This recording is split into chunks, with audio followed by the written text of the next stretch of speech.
36 times. That's how many times Bumpy Johnson's blade found its target in a single Harlem restaurant fight. By cut number 12, Marcus Dane was already finished. By cut 24, he was permanently blinded. By cut 36, 180 witnesses were too terrified to breathe. Then Bumpy did something nobody expected. He stood up, adjusted his tie, stepped over the body like it was a puddle, and told the waiter he wanted spaghetti. This wasn't just a fight.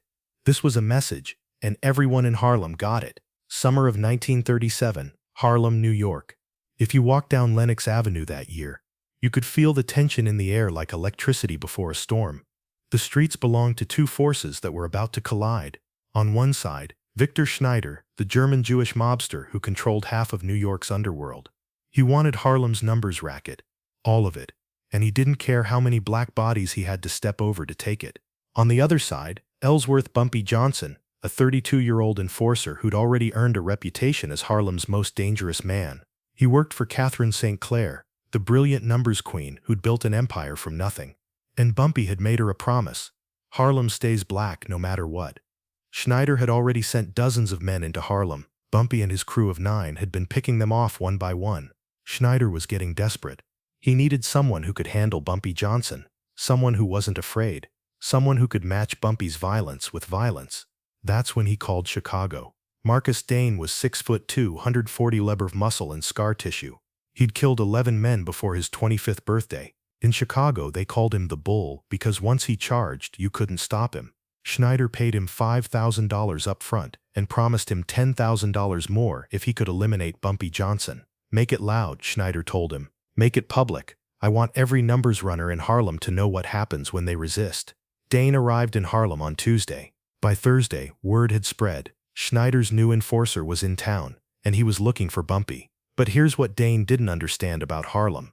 In Bumpy's neighborhood, the streets had eyes. The shoeshine boys, the newspaper vendors, the women selling flowers on corners, they all worked for Bumpy. By Friday morning, Bumpy knew Dane was in town. He knew what hotel he was staying at. He knew what he ate for breakfast. He knew Dane was carrying a .45 caliber pistol in a shoulder holster and a knife in his boot. Friday night, dinner at the Alhambra. That Friday night, Bumpy had a date, not with a Harlem girl, but with Rebecca Lawson, a senior editor and film critic at Vanity Fair magazine.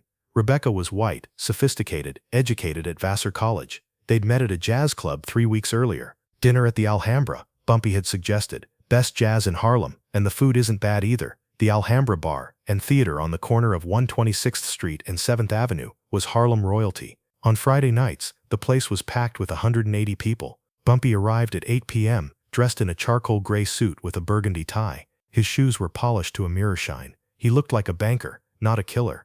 Rebecca was already at the table. She wore a blue dress and pearls. They ordered drinks. The conversation flowed. The jazz quartet was playing something soft and low. The atmosphere was perfect. And then at 8:47 p.m., the door opened. Marcus Dane walked in. Bumpy saw him immediately. The way Dane moved, shoulders back, eyes scanning the room like a predator, told Bumpy everything. This wasn't a man coming in for dinner. This was a man looking for a target. Their eyes met across the crowded room. Dane smiled. It wasn't a friendly smile. Rebecca noticed Bumpy's posture change. The relaxed gentleman she'd been talking to disappeared. In his place was something harder, colder. "Bumpy?" she asked. "Is something wrong?" "No," Bumpy said quietly, not taking his eyes off Dane. "Everything's fine. Excuse me for just a moment." Dane made his way through the tables, deliberately, taking his time. He wanted everyone to see this. This was the job Schneider had paid him for, a public execution. When he reached Bumpy's table, he stopped. He was standing. Bumpy was sitting. "You Bumpy Johnson?" Dane asked loud enough for nearby tables to hear. "Depends who's asking. Viktor Schneider sends his regards. Says you've been a problem. Says problems need to be solved." The jazz quartet was still playing, but the conversations around them were dying out. People sensed something was about to happen. "Tell Schneider," Bumpy said calmly, "that Harlem already solved its problem with him. He just doesn't know it yet." Dane laughed. Big words for a man sitting down. That's when Bumpy noticed it. Dane's hand was drifting toward his jacket, toward the pistol in his shoulder holster, and Bumpy made a decision. If Dane drew that gun, people would die. Innocent people. So Bumpy moved first. It happened so fast that most people didn't see the beginning, only the end. Bumpy's hand shot out, not toward Dane but toward the table. In one fluid motion, he grabbed the steak knife beside his dinner plate. Dane saw the movement. His hand went for his gun, but Bumpy was already moving. He exploded up from his chair with a speed that didn't seem human. The first cut caught Dane across the forearm as he drew his pistol. The gun clattered to the floor. The second cut opened Dane's cheek. By the third cut, Dane realized he wasn't fighting a man. He was fighting something else. They crashed into a nearby table. Glasses shattered. Food went flying. People screamed and scattered. But Bumpy didn't stop. Cut 4, cut 5, cut 6. Dane tried to fight back. He was bigger, stronger, but Bumpy was faster. Every time Dane swung, Bumpy slipped the punch and the knife found flesh. Cut 12 caught Dane across the ribs. Cut 18 opened his shoulder. By cut 24, Dane was on his knees, and that's when Bumpy went for the eyes. Cut 25 caught Dane above his left eye. The blade went deep, permanently destroying his vision. Dane screamed. The entire restaurant had gone silent. Even the jazz quartet had stopped playing. 180 people stood frozen, watching something out of a horror story. Bumpy stood up. Dane was still on the floor, bleeding, and Bumpy, covered in blood that wasn't his own, did something nobody expected. He reached down and straightened his tie. The gesture was so calm, so deliberate, that it sent a chill through every person in that room. Then Bumpy stepped over Dane's body, not around it, over it, like Dane was a puddle in his path. He walked back to his table, picked up his chair, set it upright, sat down. Rebecca was still standing by the wall, staring at him. Bumpy looked at her and smiled. "I apologize for the interruption," he said. His voice was perfectly calm. Then he looked around for their waiter. "Excuse me," Bumpy called out. "Could we get some menus? I seem to have worked up an appetite." The waiter didn't move. Nobody moved. Bumpy picked up a menu himself from a nearby table. He studied it for a moment, then looked up at Rebecca. "You know what," he said. "I suddenly have a taste for spaghetti and meatballs." The waiter, hands trembling, took the order. Nobody else in the restaurant moved. They just watched. Rebecca slowly made her way back to the table. Her legs felt like water. She sat down across from Bumpy. "You should go," Bumpy said quietly. "This isn't a place you need to be." But Rebecca couldn't move. She was witnessing something she'd never seen before. 8 minutes later, the spaghetti arrived. The plate was placed in front of Bumpy by the same trembling waiter. Steam rose from the pasta. Through the windows, Rebecca could see an ambulance pulling up outside. Medics were rushing in to collect Marcus Dane, who was still on the floor, barely conscious. And Bumpy Johnson picked up his fork. He twirled the pasta slowly, deliberately. Then he took a bite. Rebecca watched, unable to look away, as this man ate.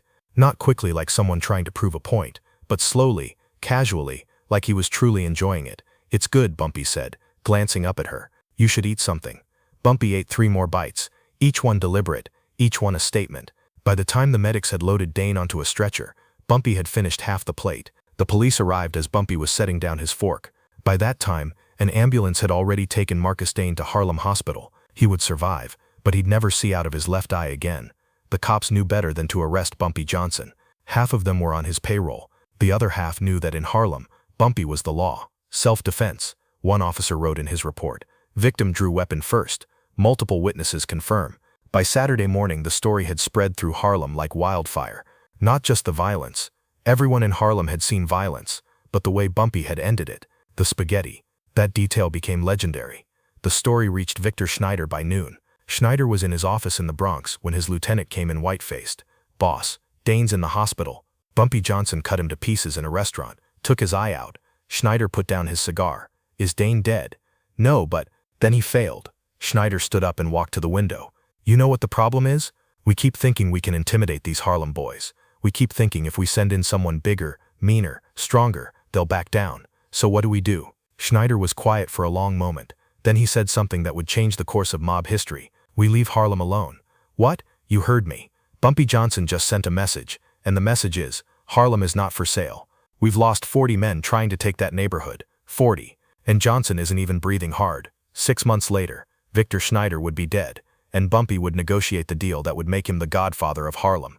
But that Friday night in 1937, at the Alhambra restaurant, Bumpy was just a man having dinner. A man who ordered spaghetti, while another man's blood was still wet on the floor. Rebecca would write about that night years later, in a memoir that would never be published. She described Bumpy as the most contradictory man I ever met. A killer who quoted poetry, a gangster who tipped his hat to old women, a violent man who seemed to carry the weight of his violence like a cross. The story of the 36 cuts became legend in Harlem. But here's what most people missed. Bumpy didn't just destroy Marcus Dane that night. He destroyed the idea that Harlem could be conquered by outside forces. Every mobster in New York heard the story. Every politician, every cop, and they all understood the same message: Harlem protects its own. Bumpy Johnson would go on to rule Harlem for the next 30 years. But on that summer night in 1937, at the Alhambra restaurant, with 180 witnesses watching him step over a bleeding man and order spaghetti, Bumpy Johnson taught Harlem and the world a lesson about power. Real power isn't just violence. Any thug can kill. Real power is control. It's precision. It's the ability to destroy a man and then calmly straighten your tie. It's sending a message so clear, so final that you never have to send it again. 106 cuts. One message. One legend. That's the night Harlem learned who Bumpy Johnson really was.